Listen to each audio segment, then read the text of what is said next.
take this time.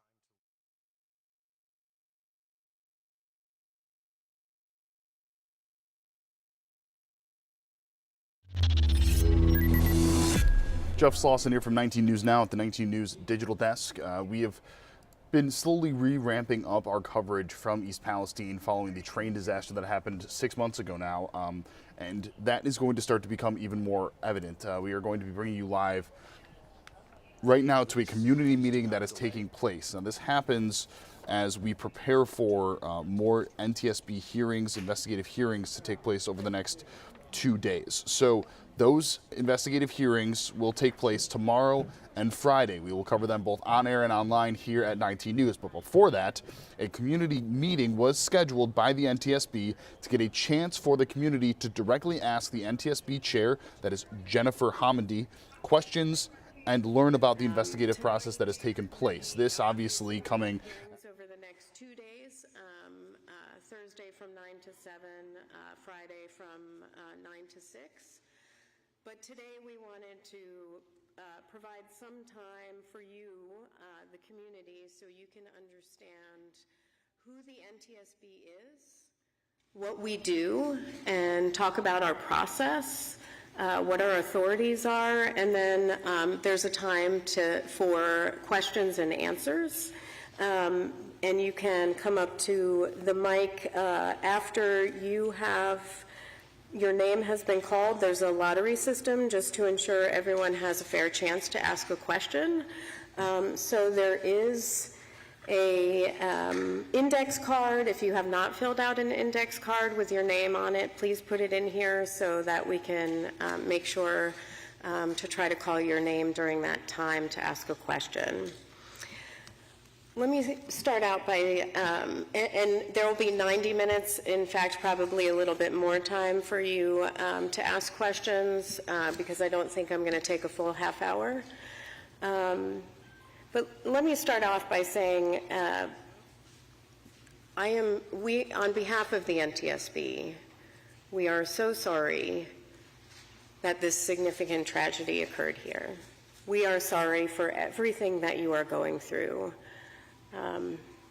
I can't imagine how it must be for each and every one of you to experience what you experienced and to continue experiencing that. So just know our hearts are with you throughout the investigation, and I'll talk about our investigation in just a second, but it's not just through the investigation, and I'll talk about this too. It's in the years to come as we try to prevent such a tragedy from reoccurring. I do want to mention we have some resources available if you need it. Elias Quintanas and Stephanie Matonic are here from our Transportation Disaster Assistance Team, and they're here to provide support. So if you want to talk to either one of them, they are available. We also have volunteer mental health clinicians from the Red Cross here. They are available if you'd like to talk to them as well. And the Red Cross, along with the Salvation Army, are providing water and snacks. If you need something, they're in the lobby, and we certainly appreciate all their efforts. So I just want to start out by saying I just got a letter yesterday from somebody in the community who I plan to call her. And in her letter, she said, rail can be safer. It must be safer for all of America. And we agree at NTSB. You'll see in a second that our whole mission is to investigate tragedy in all modes of transportation. And our goal, what we're tasked with doing, is working to figure out what happened, why it happened, so that we can issue safety recommendations to prevent it from happening again.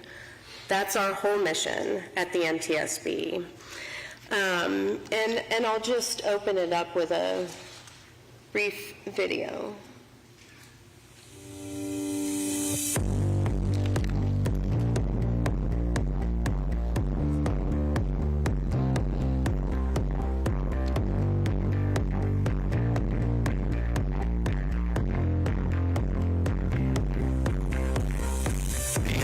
NTSB's mission is to investigate transportation accidents and issue safety recommendations to prevent similar accidents in the future. The NTSB does not regulate transportation safety. That responsibility is held by the Department of Transportation. Our effectiveness is grounded in our reputation for conducting thorough, accurate, and independent investigations. We produce timely, well-considered recommendations to enhance transportation safety. This is our mission. We are the NTSB.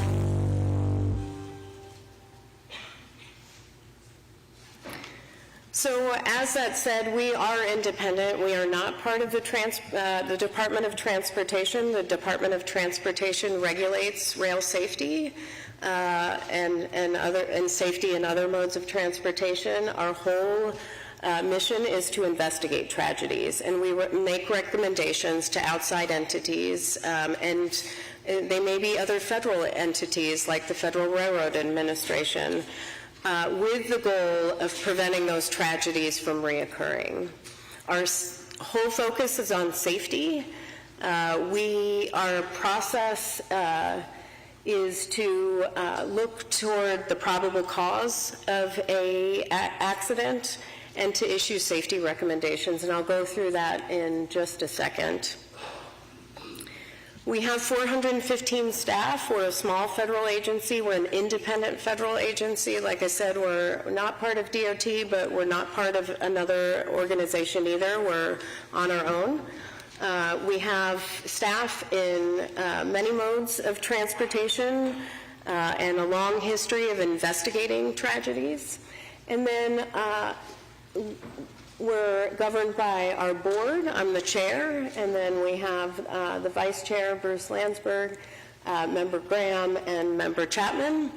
Also are part of the board for the NTSB, and then we have one vacancy. This is our investigative process at a glance.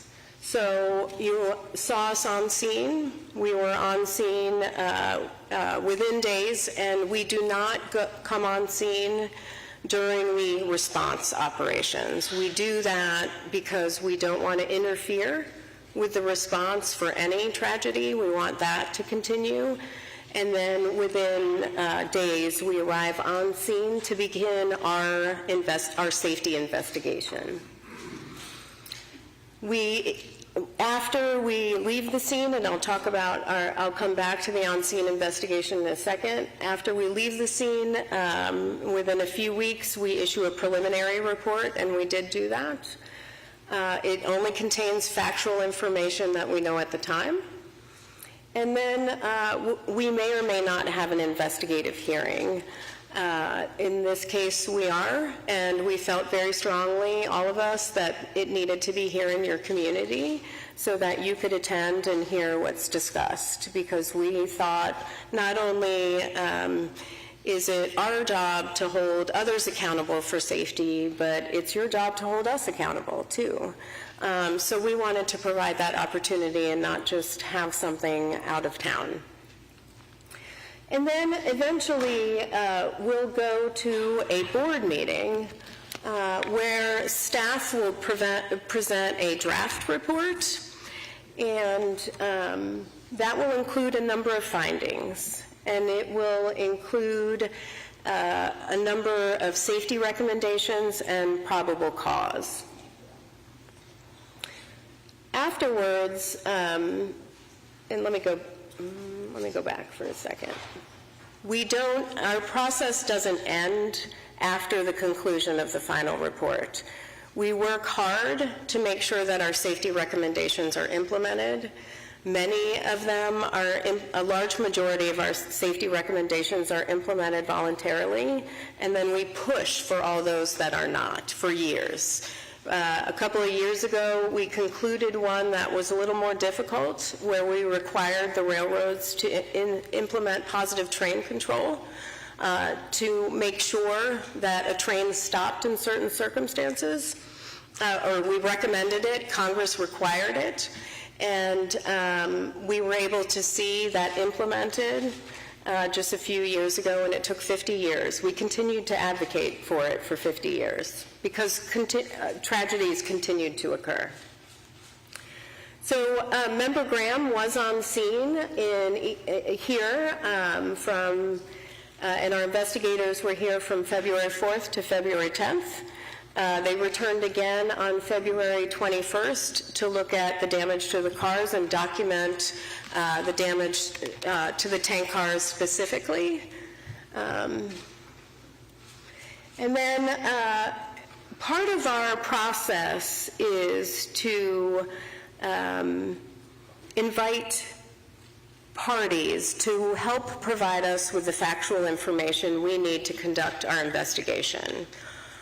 So this is just part of our fact-finding. We're going to need information from the Federal Railroad Administration about how Norfolk Southern was regulated, different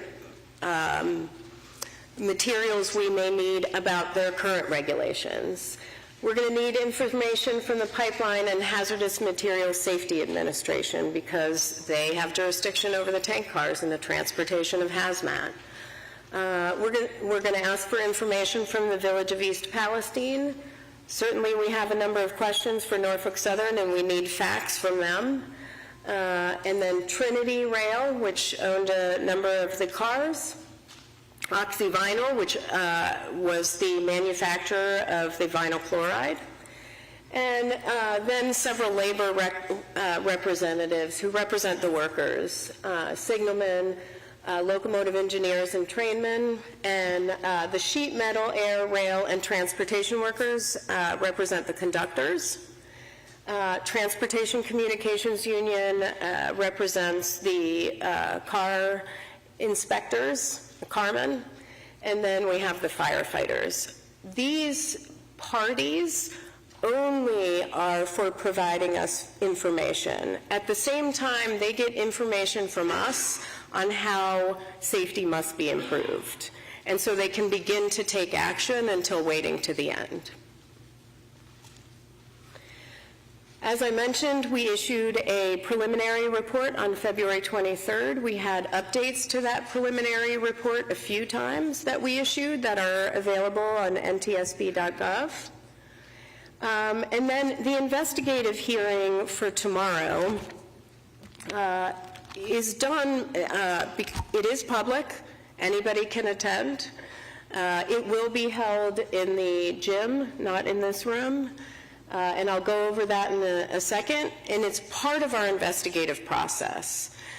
This is part of us gathering more factual information for our investigation, and then we use that information after the hearing to begin our own analysis. The parties I mentioned are not part of our analysis. The NTSB takes its independence very seriously. They cannot participate in analysis. That's only the NTSB that can do that. We will hear from witnesses that we've invited to testify, and our whole goal is safety. It's not criminal, it's not civil. We don't get into liability or blame, but we do get out the facts of what has occurred. So over the next 2 days, we'll have 2 full days of hearings. There'll be some breaks. Tomorrow we'll go from 9 a.m. to 7 p.m. And the following day we'll go 9 a.m. to 6 p.m. And again, it's in the gym. I will say it is going to be really hot in there because there's no AC. So if you are attending, we will have water available, but if you are attending, you might want to dress accordingly because it is going to be hot. We are going to live stream everything, and there will be a recording available on our YouTube channel. If for some reason you aren't able to make it, we'll make that available. I will say the NTSB is a very transparent organization. So we try to release information when we are able to release credible information. And part of that is providing the community with, for example, links to our public hearings after they've occurred. So Thursday's topics are going to focus on hazardous materials communications, hazard communications and emergency responder preparedness. The issues that we're going to get into are everything from what happened with the placards to who and when obtained train consist information, meaning what was on the train and what time did that occur. We'll get into how did communications go at the local level between responders. What was that like? What training do additional training do the responders need? What did they need gear-wise? So we'll get into all of that. Panel 2, that will go from about 10 to 1:30, that first panel. We'll break for lunch from 1:30 to 2:30. And that at 2:30, we're going to start with the second panel, which is the circumstances that led to the decision to vent and burn. So there'll be extensive discussion over hours about that decision-making process, and we have a number of questions. On Friday, our first panel starts around 9:30. We will start the hearing at 9, but the panel itself starts around 9:30, and it will be focused on wheel bearings and wayside defect detectors. And then the second panel on that day will focus on rail tank car safety. One thing you should be aware of on tomorrow at, I believe, 9 a.m., the docket opens at 9. So our public docket will open at 9 a.m. What that means is you will get access to all of our investigative information. You will get access to 30 interviews we've conducted so far. Things will be added over the next several weeks, and you can review those. You'll see a number of materials that we're going to bring up tomorrow in the hearing and also on Friday. All of that will be publicly available. And so you can, there are many pages. It's pretty lengthy. But there's a lot of information in there, and so you'll have full access to that tomorrow at 9.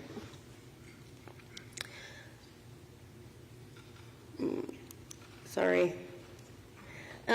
Tomorrow, I just want to go through what will happen. So we do have a couple of statements that some witnesses will make, but when it comes to questions, what you'll see is there's a technical panel who asks questions first. That technical panel is made up of NTSB personnel, our investigators, our subject matter experts. And those subject matter experts they've been part of this investigation.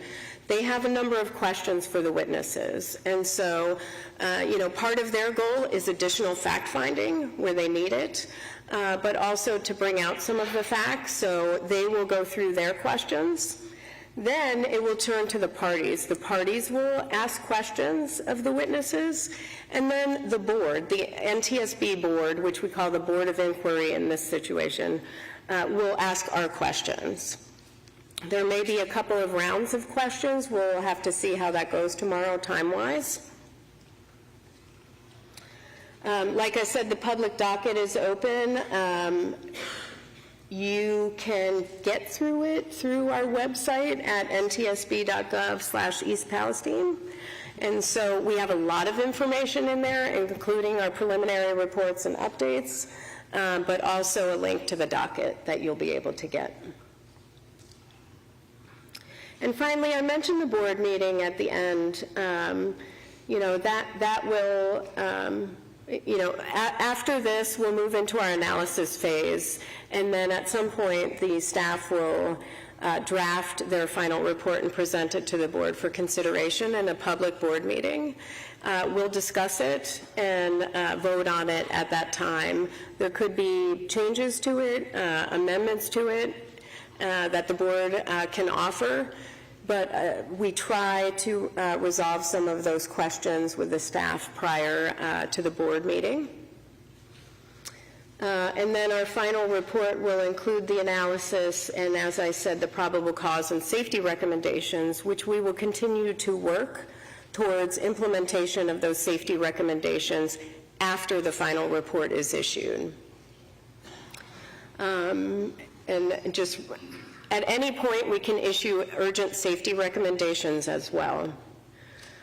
So that just ran through sort of the slides probably in less time than people anticipated, but I want to give you all the most amount of time to ask questions, and to help guide that, I'll ask Brian to come back up and discuss how we'll go through it.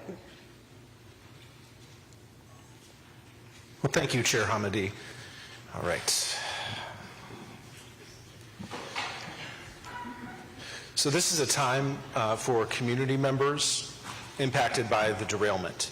And so I know we have a number of media individuals here, and so if you want to ask a question or have something, we have a bunch of media relations, NTSB staff here that can assist you. Another reminder that staff is available outside if you'd like to ask a question. They have note cards, and those will be added to the drum that you see over here. So to go through this very quickly, names will be selected randomly from the drum. I'll pull 5 names at a time. If your name is called, please come up and be seated here, the 3rd row to my left. It says reserved on there. And Eric Strickland, who you see here of the NTSB, will help seat you and facilitate that with me. When there's one person remaining in the group, I'll call 5 more people, and that way we can kind of keep the flow going. Although I don't know if I saw too many questions in there, so hopefully we get some more. We'll want to get as many people as possible, so please keep your comments to 1 minute if possible. We would really appreciate that. The last group of 5 will be called at 7:40 p.m., so the chair can wrap up the meeting by 8, and we'll see if we can get a few more individuals for questions in as we can. So does anyone have any questions on the process?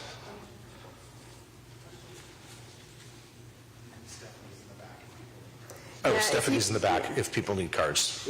Yeah. Okay. Great. So also real quick before we get started, we're happy to answer questions on the topics you see here. It might not be in the deck, so I'll read it. I don't think so. Oh, hold on. Nope. Yep, this is it.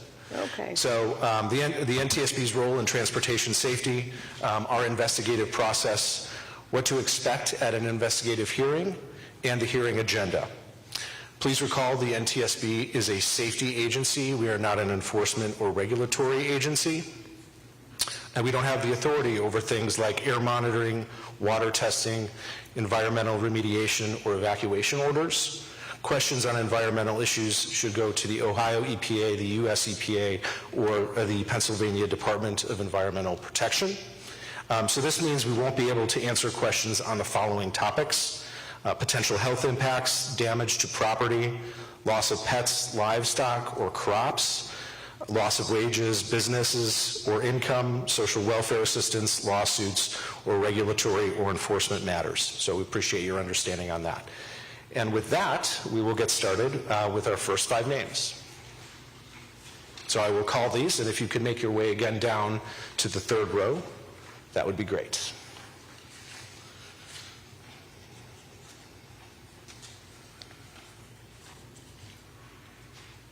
Oh, and I do apologize if I mispronounce your name. I have a very long last name myself, so I do apologize for that. So the first name is David Ferguson. And David, if you could actually just go up to the mic, and I'll read these other names real quick first. Okay, I have another question written on the card, but if you could come up and ask it, I have it for you. Bennett Bruno. Brian Crossman. Susanna Guyanis.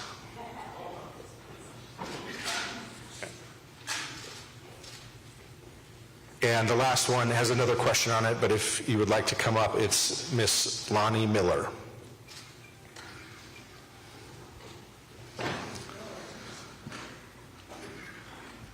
Okay, so we're just getting folks seated. Okay, David Ferguson.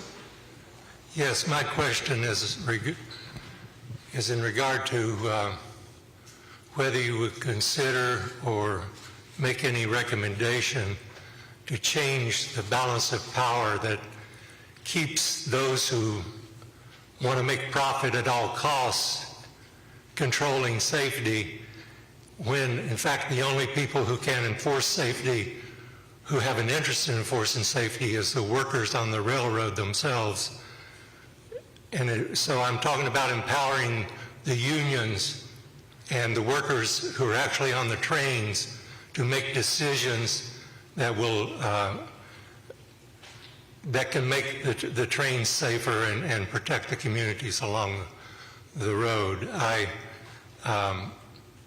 I think that the union should have a very large role in this, and I have very little faith in the government to do anything in that direction, because of they force the rail workers to go back to work on a contract they voted against, and so I wanted to see what response you would have there.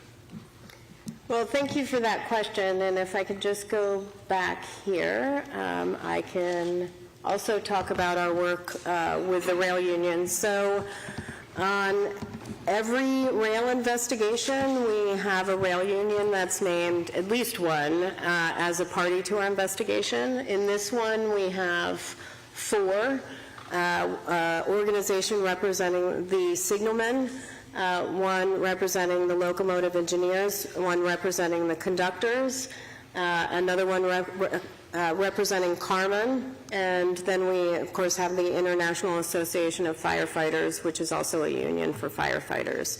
So we have 5 unions that are parties to our investigation. You'll see them tomorrow. They will be able to ask questions.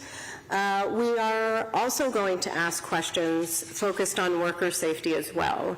So that will be part of the questioning, and as part of any investigation, we look at safety culture in a railroad, and we look at worker safety as well. So that will be looked at as part of this investigation as well.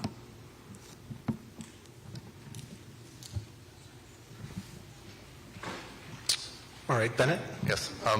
With the upcoming hearings that you're going to be having tomorrow and Friday, are they really just an exercise in futility? Because the regulations that were in place obviously weren't enough to stop our accident here in East Palestine, and any future regulations, are they really controlled by government lobbyists and not really the NTSB? Yeah, so the NTSB's goal is to prevent a tragedy from reoccurring, and we issue those safety recommendations that we believe would do that, and then we fight vigorously to get those implemented. And they may be safety recommendations to Norfolk Southern. They could be safety recommendations to Federal Railroad Administration or to the Pipeline and Hazardous Materials Safety Administration. Part of our review and part of the reason we are independent as an agency is because we do oversight of the Department of Transportation and how they regulate rail safety. So we have the ability, because we are not part of the Department of Transportation, to look at what's happening at DOT, how they're being regulated, and recommend safety change. I will say there's a lot of focus in Congress now about improving rail safety, and I'm hopeful that they will take our recommendations seriously and implement those, because we'll continue to fight for them. This isn't just a paperwork exercise when it's done. We fight really hard. I mean, for 50 years we fought for one, and we will continue to do that with all our recommendations. Brian Crossman? A few of us were curious. Here on this page before, you mentioned that you want to get feedback from the village of East Palestine. So for the hearings over the next couple of days, we were wondering why we can't participate in that, or is there a way that we could participate in that? So the community participation is for tonight. Our process is, as part of the investigation, this is an investigative hearing.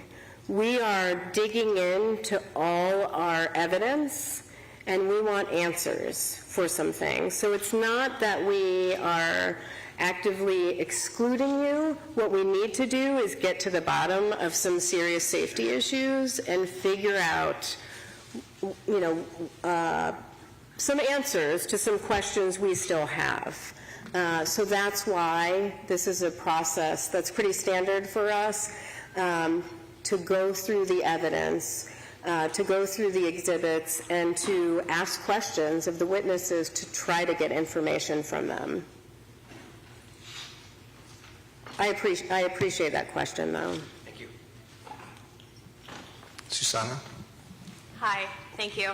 So I have a couple questions if I have time. The parties to the investigation, are those the ones that get the safety recommendations from you guys? Not necessarily. Some of them could. We can issue a safety recommendation to anyone. The parties to the investigation are those that we're going to need information from. So, for example, we'll need maintenance records from Norfolk Southern. We'll need emails, notes. We will need approvals for certain tank cars. There's a lot of information we request from the parties, and that's a process that helps us get that information. Okay, and then one more if I have time to.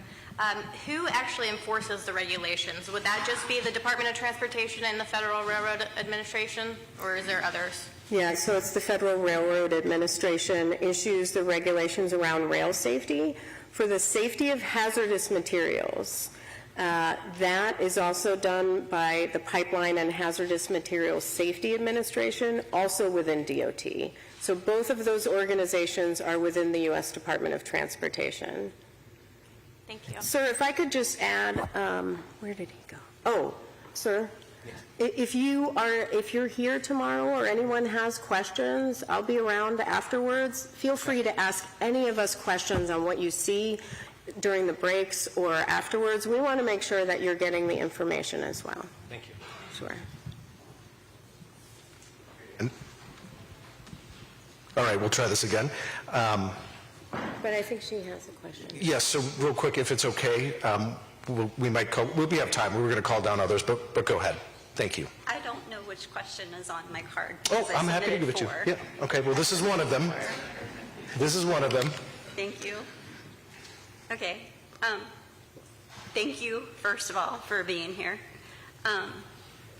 This derailment has impacted every aspect of my life. My home is roughly 1,800 feet from where it derailed. We have lived there for 30 years. I'm asking, why did the NTSB tell residents not to release videos of the train on fire prior to the derailment? Did we ask?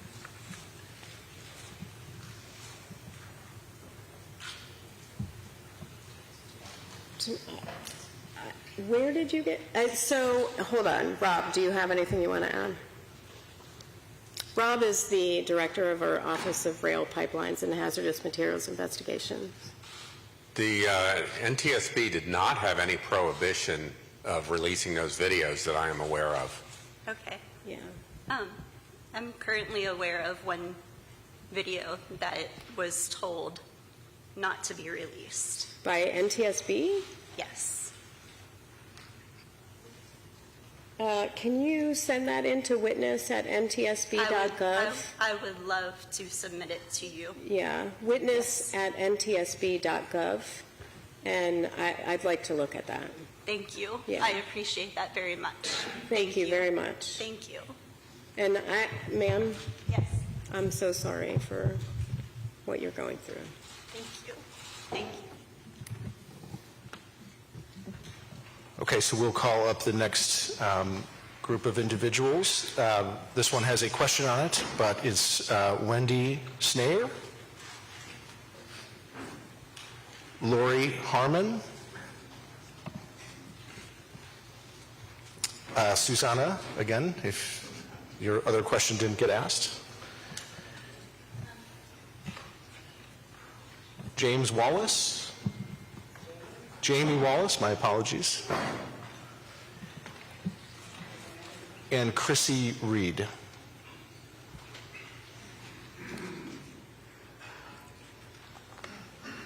Hi, thank you for coming, and thank you for having the hearings here that we can attend.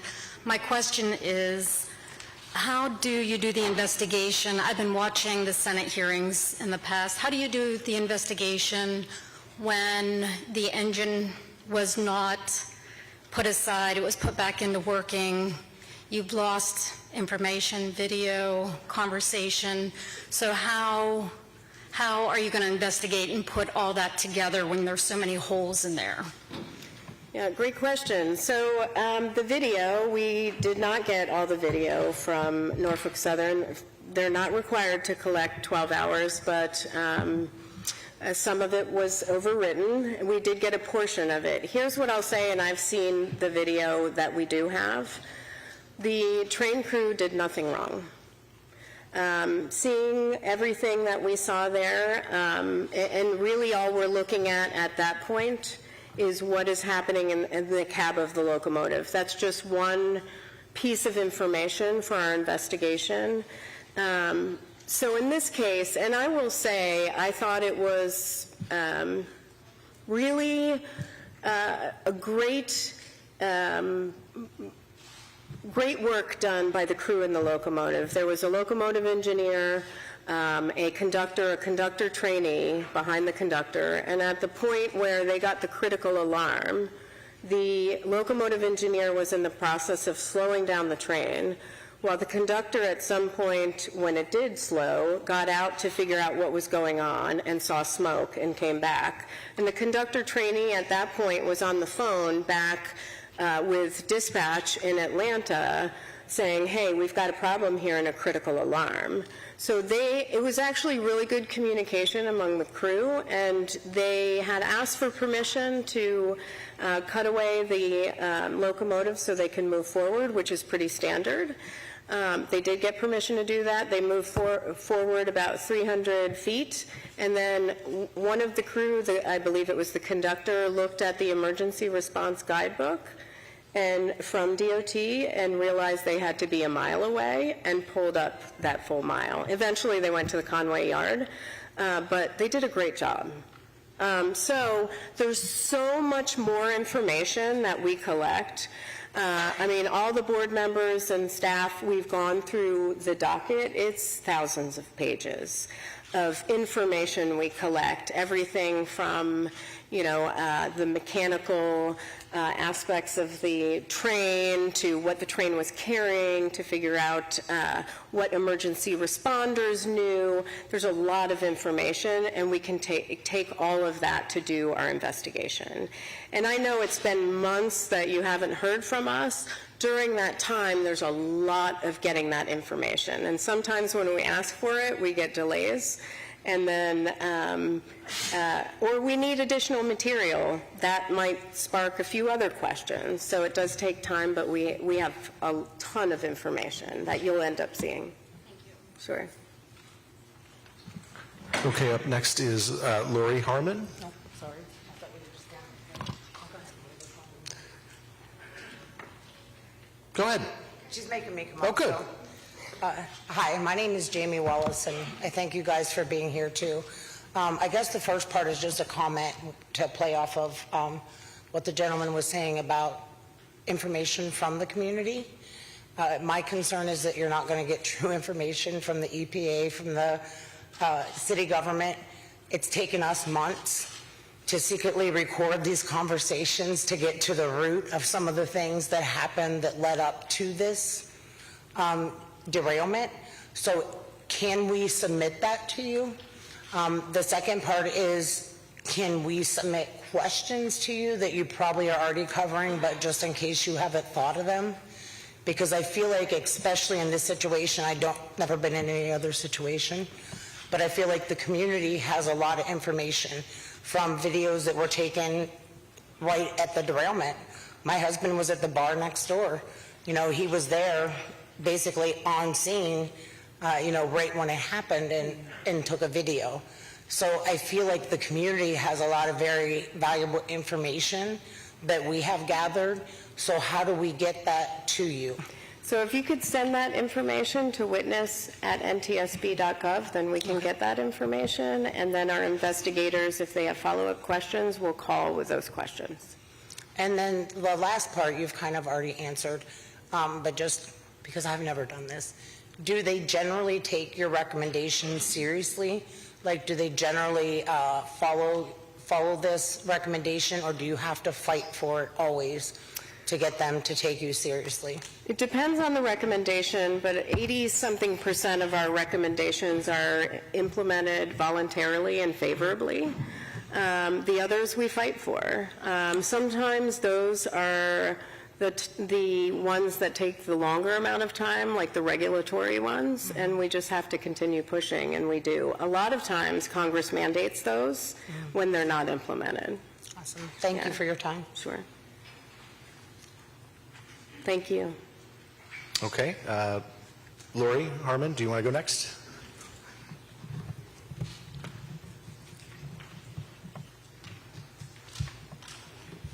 Hi, my name is Lori Harmon. So a few comments and then the questions, I guess.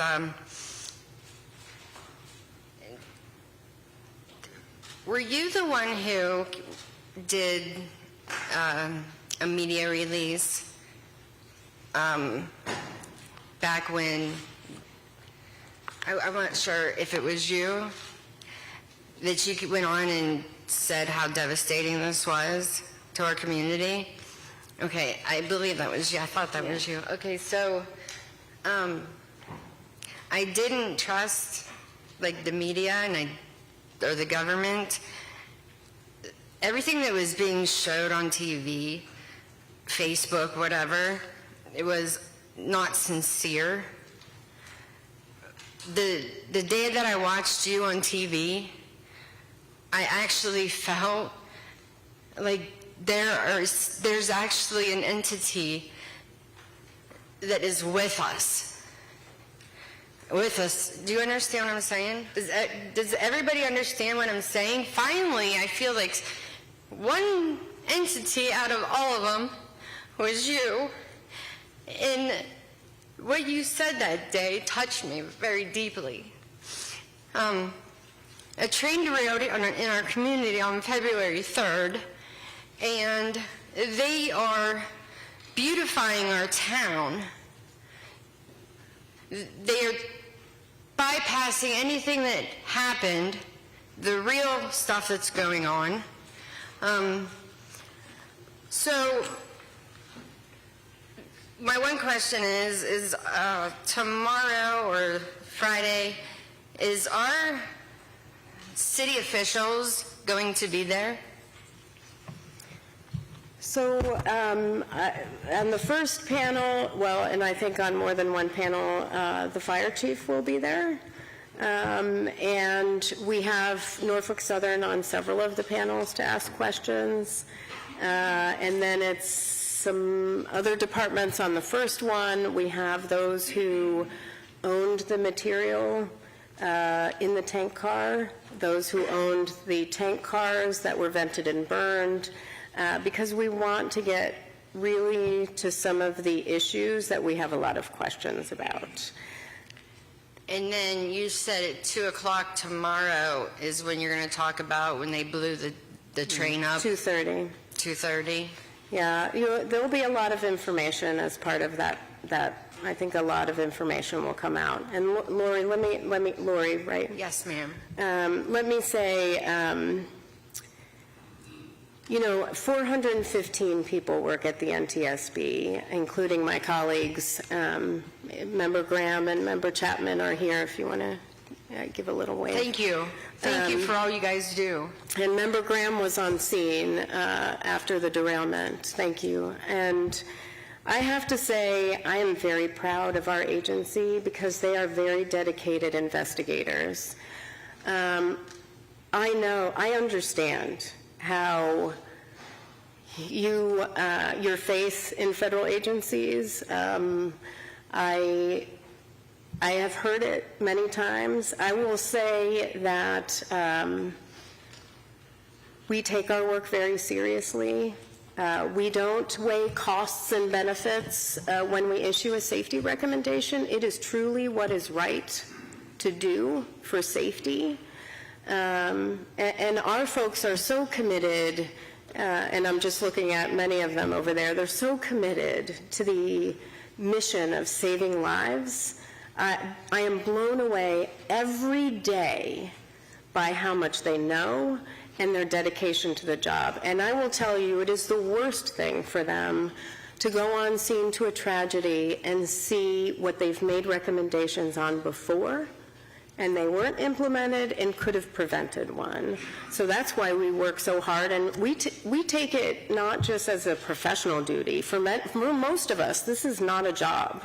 We are dedicated personally to safety. So I understand. Just a few months ago, we went to a derailment in Missouri, and a farmer said, I've been complaining about this grade crossing for years, how unsafe it is. No one listened to him, and it was up to us to listen, because a community of the 130 people weren't going to listen. I can tell you, we listen. How can we get, we the people of the United States, how do we get NTSB findings and recommendations to become mandated? There are a few ways, and often, by the way, after we issue our board report, we often work with families who are interested in moving forward and getting our recommendations implemented. We have a great government affairs team and a great safety recommendations team that Brian heads, and we will work with folks who are interested in that. But there are a couple of ways. Getting them mandated by Congress is one big way, because then it makes sure that the U.S. Department of Transportation follows through. Trying to push the U.S. Department of Transportation on rulemakings, federal regulations, but I think Congress is really the big way to get movement on those. Thank you, Chair Harmony. Sure. Thank you, Lori.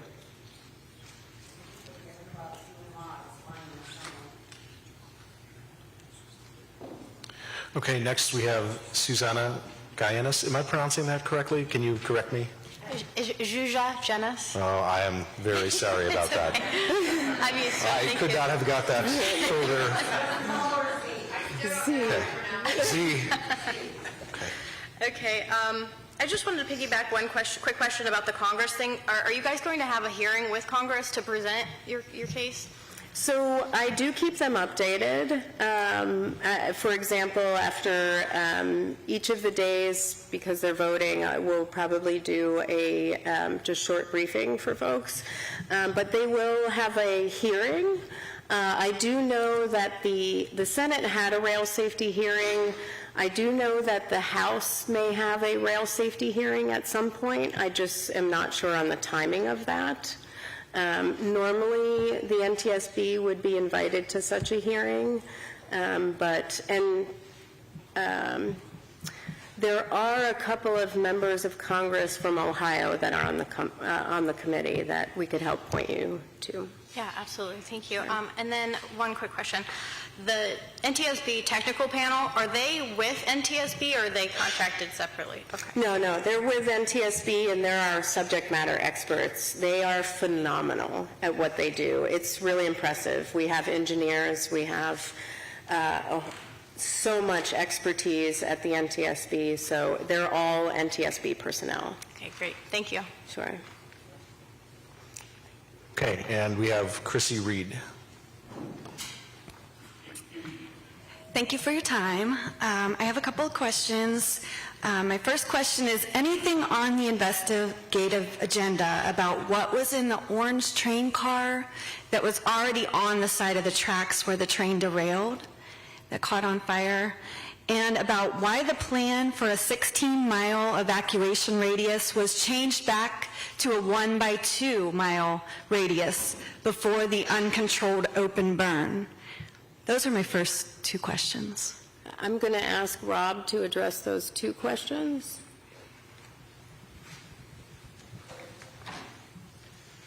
With respect to the car on the siding, we have the information. I don't have it that I can recall, but the information is available.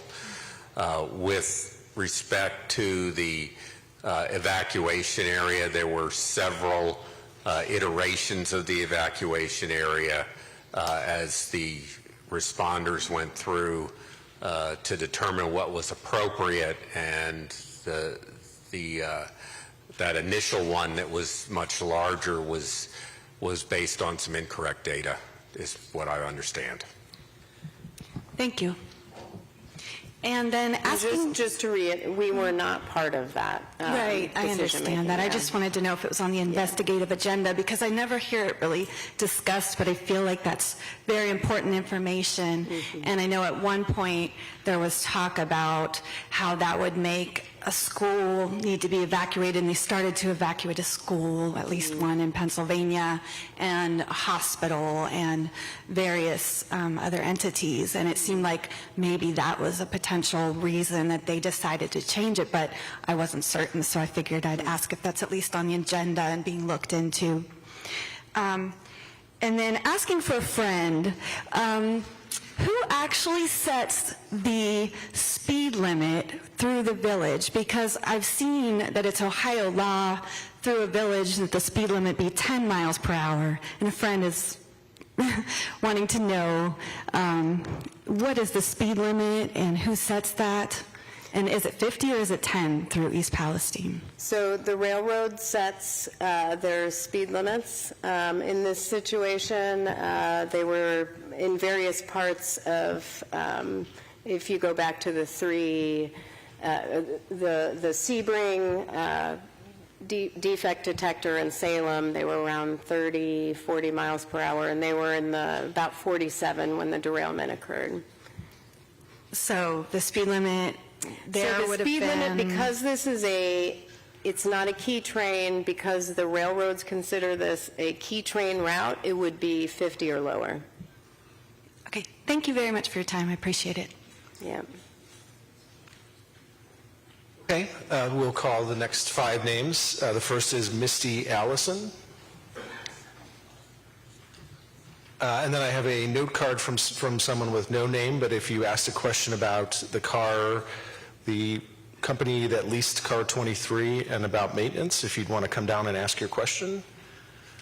Mrs. Lonnie Miller twice, and Robin Seaman. If you could make your way over.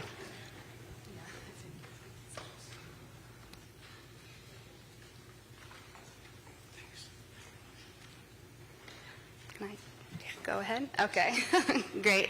Hi, I'm Misty Allison, East Palestine resident. So just like other people, I just want to echo thank you for being here, and thanks to the NTSB for being here on a really nice summer day and holding this special hearing specifically in East Palestine, so everybody in the community can be part of this. And then also thanks for inviting us tomorrow as well, and on Friday, so we can actually be in the room and hear firsthand what people have to say when they are testifying. So while people have been talking, I've thought of a lot of different questions, but I'll add some more cards. But the question I had when I wrote my name on that card was, has your investigation produced any evidence that releasing those dangerous chemicals was actually warranted?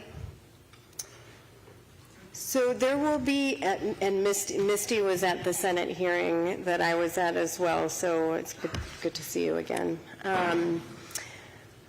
There will be discussion tomorrow on the decision-making process to understand what conversations occurred during that decision-making between oxyvinyls, Norfolk Southern, and others.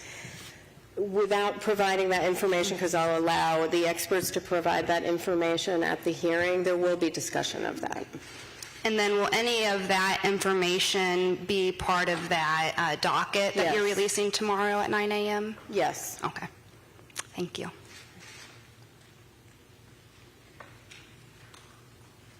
Hi, I'm Robin Siemens. So I share, I forget her first name, what she was saying about your speech on TV. I was really touched by that.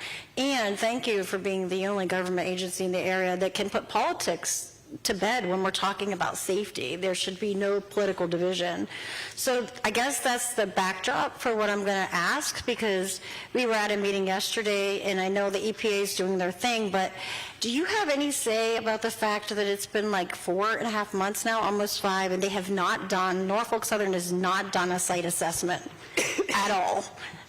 They've put the first draft in, but the EPA explained to us that this process can go back and forth for an unlimited amount of time, and it just seems like this is counter everything we know. How do you begin? Can you issue safety recommendations that would maybe put some limits on the amount of time that they have to say how they're going to see where the damage is done? You see what I'm trying to say? It just seems so backwards. Yeah, I would think that's very frustrating. It is. How you engage in that process. I'm sorry. Thank you. We don't get into the environmental issues just because it's not our mandate from Congress. But I can appreciate your concern and wanting to understand what is going on. Certainly, there could be some resources. I think our staff, Elias, is around here somewhere, over there in the back that he could point you to. But I definitely appreciate the frustration. We've seen it before in a number of tragedies that we've investigated for decades, and it's very frustrating to communities, and I'm very sorry. It's not our expertise on the environmental side. Our expertise is on the transportation. I wish I could say I was an environmental expert, but I'm not. But I mean, just as far as assessing the physical extent right there at the scene, you guys don't issue recommendations about Norfolk Southern's responsibility to kind of thoroughly assess where the problems were? You mean on the release of hazardous materials? No, I mean just even like assessing how far down the track when it first started leaking the chemicals, We'll look at that as part of our investigation, Okay. yes. Thank you. Yeah. Okay. Sorry, I misunderstood. I apologize for that. Okay, and just a last call for Mrs. Lonnie Miller, and then to the individual who asked about leasing and maintenance. Okay. If not, then we will move on.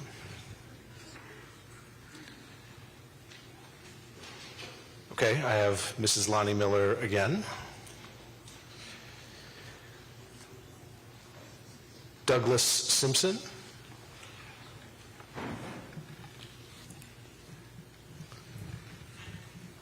Lisa Mahoney.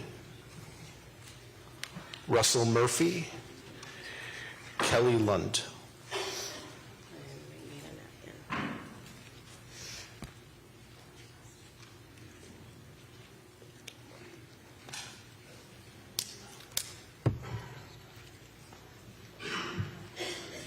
Douglas Simpson is first. Okay. Yes.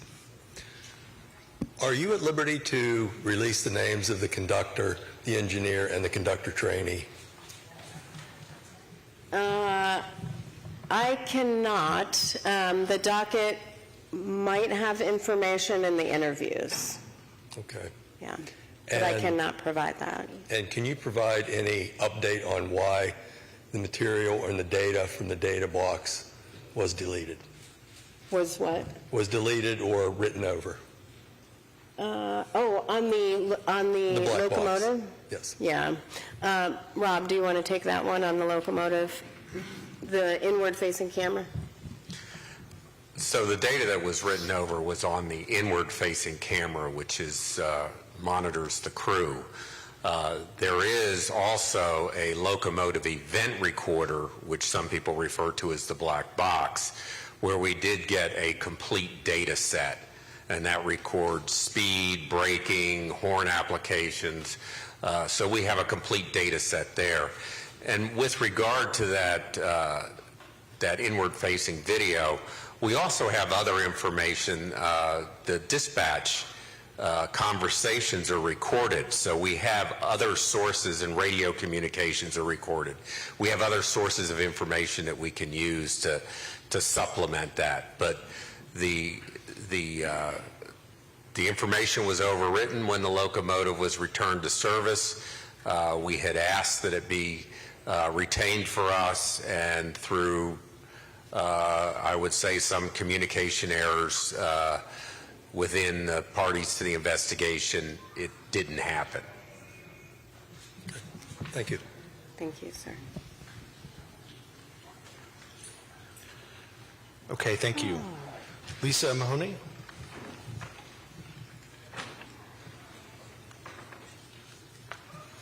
Thank you for being here. I really appreciate that, and being part of our community with this situation. My question kind of tags along with the locomotive. Will you be recommending that they absolutely do not put that engine back in service until a complete and full investigation has happened? Will you continue to fight for that so information is not lost? Well, the NTSB has recommended many times that the freight and passenger railroads have 12 hours of continuous recording time and maintain that so that we can review that. Congress, in legislation a few years ago, only required Amtrak and the commuter railroads to do that, not the freight railroads, so we will continue pushing for the freight railroads. I don't want to the investigators will provide us with the safety recommendations, so I don't want to say what they're going to, it's not that I can't, but I don't know what they're going to provide us on the safety recommendations yet. We're not quite there because of the analysis, but we already have a recommendation, and we're going to continue to fight for that. It's actually something I raised in the Senate hearing, because if it's a regulation, they can't do that. So it's something I raised in the Senate hearing, and we'll do so in the House if there's a hearing on that. Okay, one more question. It's my understanding that the ratio of hazardous chemical cars to non-hazardous cars, the more cars they put on and they're non-hazardous, then they can declare a train non-hazardous. And I would, being part of this community, believe that even one vinyl chloride car makes it a hazardous train. Recently we had an oversized load coming through town, Columbiana, and there was a lot of like we knew in advance this big, huge, wide load was coming in, but we don't know in advance when a hazardous train is coming through. So I'm wondering, again, like, is that something you're looking at? Is that something you would be recommending, that we know what's coming through our town, and not just our town, but all across our country? Yeah, thank you for that, because we have pushed for that very issue for many years, and we'll continue to do so. You need to know what's coming through your community, and I have pushed Congress. We've pushed Congress numerous times to address it. If the FRA doesn't, they need to. But I think what you're referring to is the definition of high-hazard flammable train. And it does apply to a single train with 20 or more cars that transport certain hazardous materials, or 35 of those cars in mixed freight. So it wouldn't have applied to this train, but regardless, you should get information on what's going through your communities, and not just for the community. The firefighters, your responders, need to be adequately prepared. They need to know what's going through so that they're adequately trained, so that they have the right gear, and they can respond if something happens, and that's something that I will continue pushing for. Okay, and that's something that we as a community can continue to push Congress, like with these bills that they're trying to pass, Yep. say, we want to know this information? Yes. Or we want this required? Yes. Okay, thank you. Thank you very much. Okay, up next is Russell Murphy. Well, she didn't. And I have your card because you have a question on it. Sure. Hello. I'm sorry. That's okay. That's okay. Somebody who asked a question wrote a letter, but I did not want to state who that was without them saying it. I just want to say thank you for writing the letter, because I actually read those letters, and I really appreciate it. You'll be getting a phone call from me. Go on. Awesome. Your preliminary report briefing, I seen it. You wrote it. It was right on your sleeve. You were frustrated. You were concerned. And I think you can sense our frustration. This question, I don't know if it can be answered or if it can just be a yes or no, and I don't know if it got brought up or not because I was kind of late. Not fashionably late, but I was late. But benzene, that was in, I believe, 2 of the cars that was on the circular document. Correct me if I'm wrong, or maybe somebody can answer this, but from my understanding, benzene residue could be 1 gallon less of the capacity of that car. Is that something you can confirm? And if so, and if not, how much was on them cars? Rob, do you want to address the benzene question? I don't have the consist with me, though. The residue cars that they refer to are cars that have been unloaded but have not been cleaned since they were unloaded. So there is a small quantity, and I don't know the exact number. I believe it's more than 1 gallon, but it's certainly less than the 20 to 30,000 gallons that the car holds. So it is literally a residue, which is why they refer to them as residue cars. Okay, but we don't know how much, just residue. Right. Okay.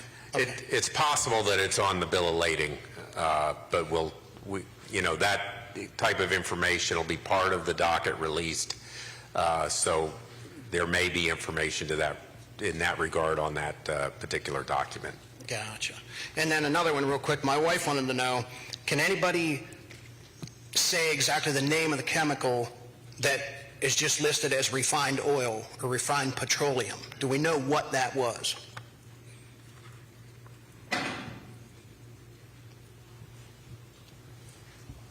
I would have to get with my investigators on that particular one to find out exactly what the chemical may have been. It's information that we can probably get by looking at who the shipper was. Was there 10, 11 chemicals total? Yeah, there were about 10 different chemicals. Some of them flammable, some of them non-flammable, some of them combustible. And you don't know the name of them 10? Not off the top of my head.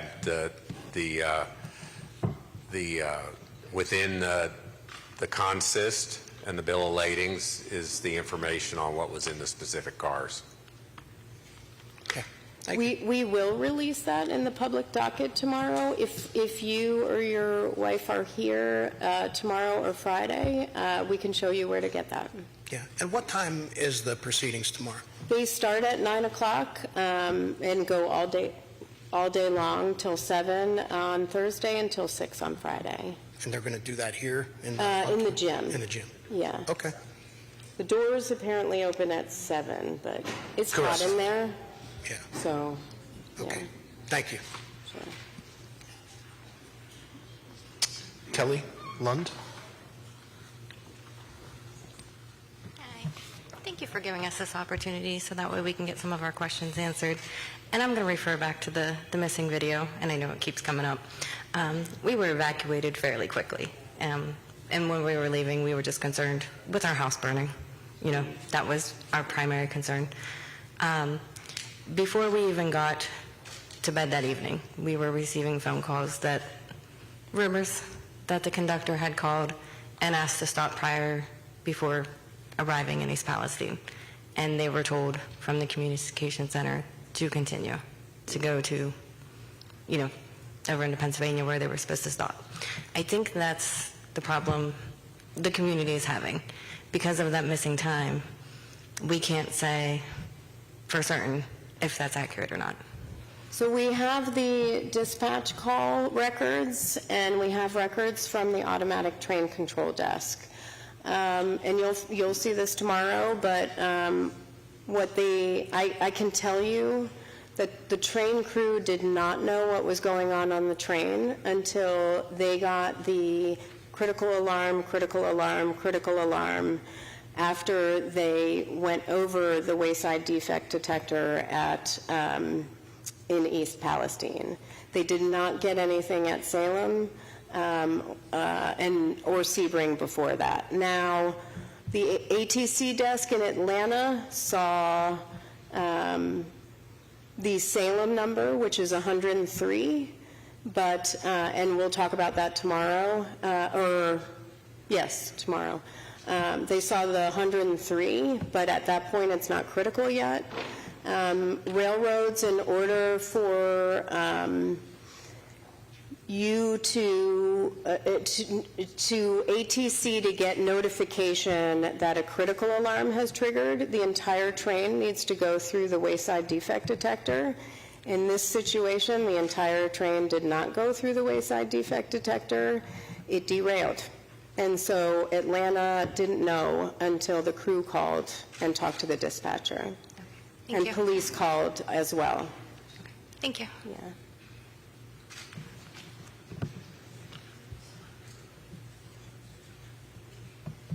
Okay, we have two remaining for now, and if Hillary Flint could come down and Andrew Thompson could come down.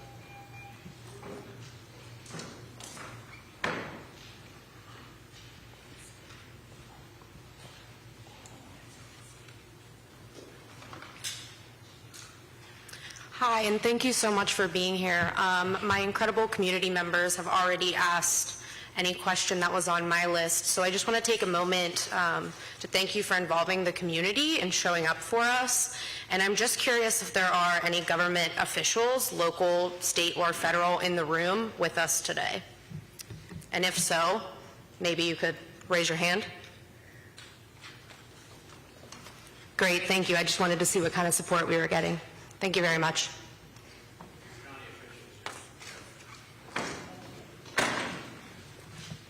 Good evening. I think you partially answered my first question, but I noticed that there were a number of rail unions who were parties, but I didn't see any on the witness list, and I'm wondering if, as a part of the investigative hearing, we're going to hear testimony from actual rail labor members as opposed to just company officials. Yeah, so I believe we do have unions on a few panels. I believe we have TCU, possibly Rail Signal. I don't have the list in front of me. Does somebody have the list? I don't have the list, but I believe we have Firefighters. DRS, the firefighters, and TCU will all provide witnesses So Railroad as well Signalmen, as... Carmen, and firefighters. There we go. Yes. They will all provide testimony, but at the same time, all the unions will be asking questions of witnesses. Okay. And just to follow up on another issue, do you know if there will be, I know you don't have the actual recommendations yet, but is there consideration of recommendations on setting actual standards for the critical alerts on the wayside detectors? And it seems in this instance, in this derailment, the standards were set too high for the critical alert. Is there any consideration on requiring the railroads to set those temperature regulations lower? That is part of what's in consideration right now. The staff will consider it as they develop the recommendations, but that's still to come. Thank you.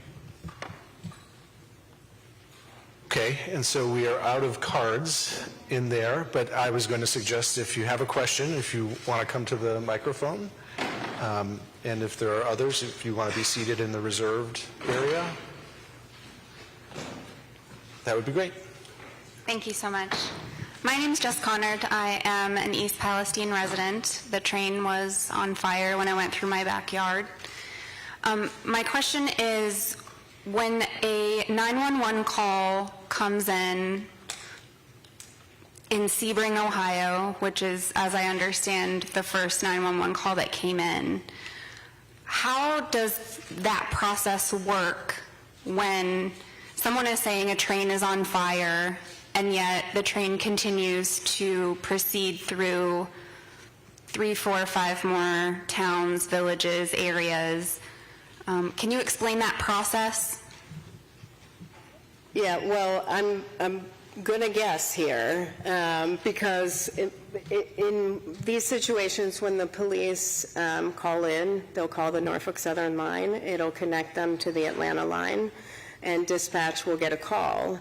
They did get calls from the police departments. In this case, the locomotive crew did not know anything was going on until they got the critical alarm, after they hit the wayside defect detector in East Palestine. So does the dispatch team, are they able to make that communication directly? I know it has to go through the emergency center, right, the Norfolk Southern Emergency. Yes, and there was conversation that we're aware of later where dispatch and the crew were talking, but that was after the critical alarm. Okay. Is that something that you'll be looking into making an adjustment? Well, we will be asking questions on this issue, and then we'll see what comes out of that. Great. Thank you. It's an honor to meet you. Thank you. Hello, ma'am. Thank you for being here. My name is Eric Koza. I was wondering when the engine, how fast do they put the emergency derailleur on the tracks after it was moved forward? At what point did they put the emergency derailleur on the track? So it went into emergency at how many feet? 14.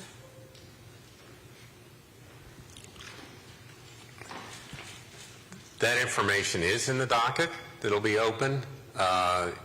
It was less than the length of the train that they went into emergency because it hadn't cleared the actual hot box detector at the time. So from that standpoint, it was very short period of time between the actual critical alarm and the derailment. I guess the question is misbeing-interpreted. There's a video of behind State Line Bar where there's an orange derailleur. It was an actual derailleur that was stuck on the track. We went down to the train. To be honest with you, we didn't see no flames coming out of that train at that point in time, and that was 5 minutes after the derailment. So if you would like to see the video of there's an orange derailleur on there. It looks brand new. I'm not saying it was derailed. There's no marks on it. So somebody had to have put this derailleur on it. And I know it's protocol if a train derails that they have to, in case of an emergency, to put one on the track. I just want to know how fast possibly could somebody put one of them on the tracks at that point in time.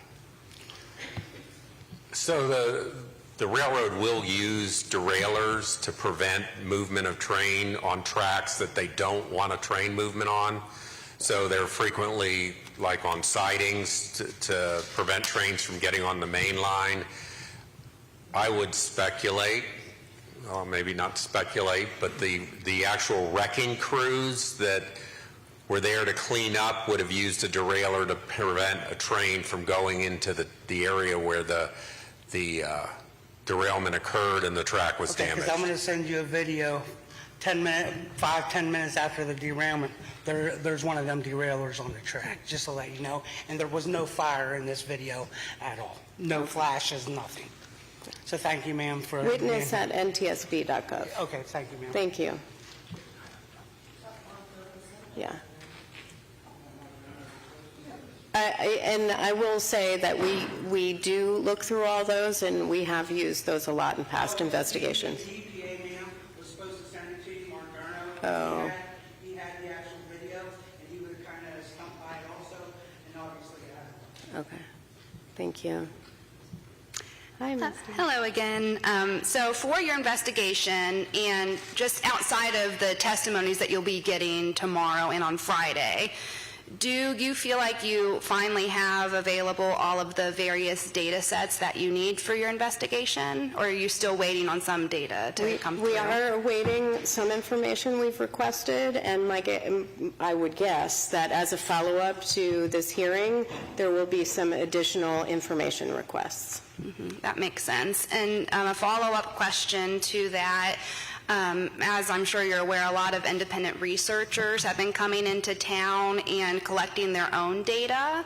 And I feel like some of them, or at least the information I've been hearing, is a lot of those independent researchers are holding those data sets very close to the vest because they want to be able to publish in some peer-reviewed scholarly journals. So does the NTSB try to get that data from those independent researchers, like for instance from Texas A&M and Carnegie Mellon in specific, or is that the type of data that you don't use in your investigation? If we believe we need certain materials and data sets, we will ask for them from appropriate entities, but unclear on for this one. Thank you. And then just one other quick question. In regards to the timeline for the hearing and the agenda, obviously it's a very thorough schedule, which is really great, and it's awesome that community members can be involved, but just trying to think about weaving that into like our working days and with childcare. Is there a specific like detailed schedule on when like you take your breaks or when the specific panel starts so we can pick and choose when we can attend as community members? I didn't see that up on the information. website? Okay. I will tell you for tomorrow, 10 to 1:30 is the first panel. We'll have lunch from 1:30 to 2:30. 2:30 to about 6:30 is the second panel. Also, what I didn't emphasize is these panels aren't just what we're looking at for our investigation. These are areas where we need to really get additional information. So we are looking at lots of issues in this investigation. On the next day, the first panel starts at 9:30 and goes to, what time? 1? And then the second panel starts at 2 and goes to about 5:30. Okay, great. I'll see you tomorrow at 2:30 then. And again, they are recorded for, I know it's a long time. Yes. But yeah. Thank you very much. Welcome.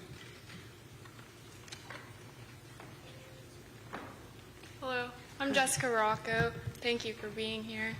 My question is, can you explain how the hot box detectors work and if they were working appropriately throughout the route of the train? Yep, I'm going to turn that over to Rob.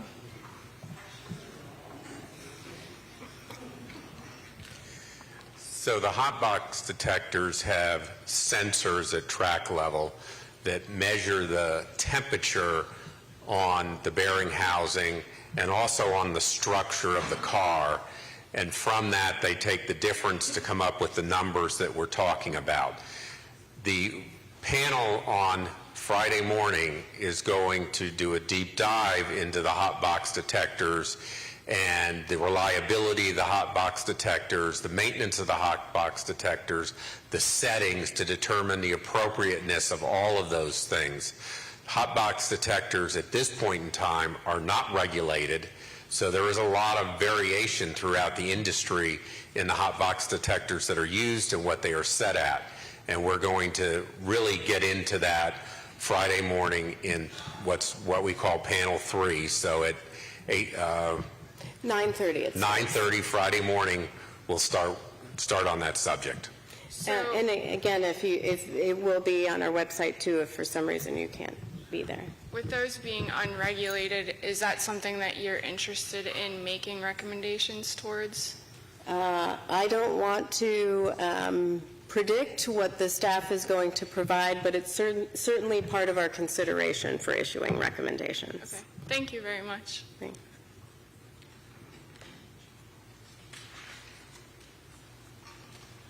Anyone else? Okay. Oh, Do sir? we have anyone else with questions before we? On the hot box, you know, we as consumers, we buy cars. I have a four-wheeler that when something goes awry, it'll go into limp mode. Your car that weighs 3,200 pounds, yes, it's dangerous, but something that weighs megatons, put it in limp mode, shut this thing off. Just a suggestion. Thank you. Sorry. Okay, so I probably should have, maybe Googled this, but do you do any major, something that happens, right? So we have, not an accident, but a catastrophe that happens. So a plane goes down. Does the NTSB get their box, are you guys like the first people on scene, or am I reading this all wrong? The responders will be the first one on scene, but all the entities are told to keep that for us, and yes, we get it. So like the wheel bearing here that happened, like you guys have that? And like any major disasters, you guys get that evidence first? That's correct. When we're investigating, we are in the first position to get that. Yep. But you guys can only make recommendations. It's frustrating. Yeah. Okay. So I just wanted to make sure that I was getting this information correct. Yeah, and I know it can seem frustrating that we can only issue recommendations. One thing I will say is the DOT, who issues regulations, does cost-benefit analysis. They're required to when you issue a regulation. We don't have that requirement, which is what makes us successful, because we can advocate and recommend what's needed, what's right. And so that's what makes us strong, and we have a big voice. So we will work on those issues. Well, East Palestine thanks you guys for what you're doing. Thank you.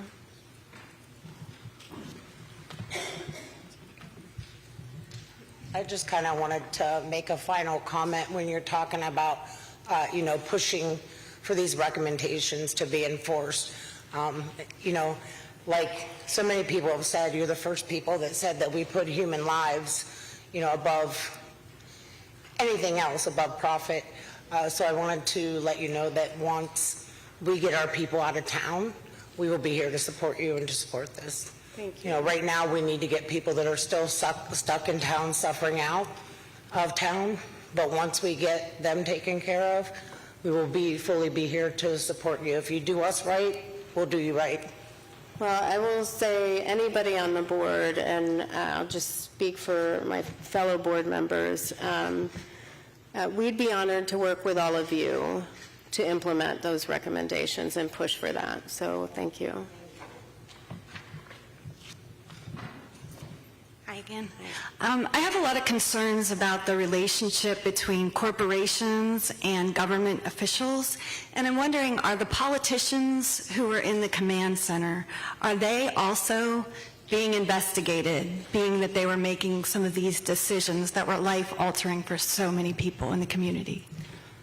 So our investigation is very broad. We don't just look at Norfolk Southern's actions or Oxyvinyl's or others and conversations and information that we might collect. Because we're independent, we have the authority to conduct oversight investigations of the federal entities that are charged with regulating rail safety. So we will look at where there are gaps and problems. Yeah, I see a lot of problems with money in politics, and I just wanted to bring that up. Thank you. Thank you. Sorry, I got one more question. For the first 5 hours, we know that the incident commander, our fire chief, wasn't here on scene. Who was in command at that point in time? The deputy fire chief. And who was the deputy fire chief, do you know? I do not have his name. You don't have Sorry. his name? Okay, thank you. Sorry. Will that be in the docket? It will be in the docket tomorrow. Yes. Well, I just want to thank you all for coming here. I know it's a lot of your time, and like I said, we all, our hearts are with all of you. We've seen many communities suffer, unfortunately, but we are here to investigate what occurred and to recommend how to improve safety. So I really appreciate you coming out and talking with us. And feel free to send information into witness@ntsb.gov. And again, thank you so much for taking your time to be here.